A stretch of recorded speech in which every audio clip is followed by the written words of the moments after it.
Friends, welcome back to ತೇಜ ರೆಡ್ಡಿ. ಸ್ನೇಹಿತರೆ, ಇವತ್ತು ನಾನು ಸಂಕಷ್ಟ ಚತುರ್ದಶಿ ಪೂಜೆಯನ್ನು ಮಾಡ್ತಿದ್ದೀನಿ. ಇದು ಈ ದೇವರಿಗೆ ಗಣೇಶ ಪೂಜೆ. ಈ ದೇವರಿಗೆ ನಾವು ಹೆಕ್ಕದ ಗಿಡ ಅಂದರೆ ತುಂಬ ಇಷ್ಟ, ಅದಕ್ಕೆ ಹೂಮಾಲೆ ಮಾಡಿದ್ದೀನಿ.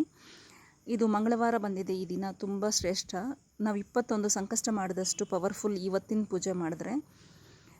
ಇದು ನಾನು ದೇವರಿಗೆ ಪೂಜೆ, ದೇವಸ್ಥಾನಕ್ಕೆ ಒಂದು ತಟ್ಟೆನ ರೆಡಿ ಮಾಡಿದ್ದೀನಿ, ಮನೆಗೊಂದು ತಟ್ಟೆ. ನಾನು ಮನೇಲಿ ಪೂಜೆ ಮಾಡ್ಕೊತಾ ಇದ್ದೀನಿ ಸ್ನೇಹಿತರೆ.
ಪೂಜೆ ಮುಗಿಸ್ಕೊಂಡು ದೇವಸ್ಥಾನಕ್ಕೆ ಹೋಗ್ತಾ ಇದ್ದೀನಿ ಸ್ನೇಹಿತರೆ. ಸಂಕಷ್ಟ ಚತುರ್ದಶಿ ಮಂಗಳವಾರ ಬಂದಿದೆ ಅಂತಂದರೆ 21 ಸಂಕಷ್ಟ ಉಪವಾಸಗಳಿದ್ದಷ್ಟು ಪವರ್ಫುಲ್ ಇದು. ನೀವು ಕೂಡ ಒಂದು ಸಾರಿ ಸಾಧ್ಯ ಆದರೆ ಟ್ರೈ ಮಾಡಿ ನೋಡಿ, ತುಂಬ ಒಳ್ಳೆಯದಾಗುತ್ತೆ. ನಮ್ಮ ಏನೇ ಕಷ್ಟಗಳಿದ್ದರೂ ಆವತ್ತಿನ ದಿನ ಪರಿಹಾರ ಆಗುತ್ತೆ ಅನ್ನೋ ಒಂದು ನಂಬಿಕೆ ಇದೆ. ಅದಕ್ಕಾಗಿ ನಾನು ನಿಮಗೂ ಹೇಳ್ತಾ ಇದ್ದೀನಿ.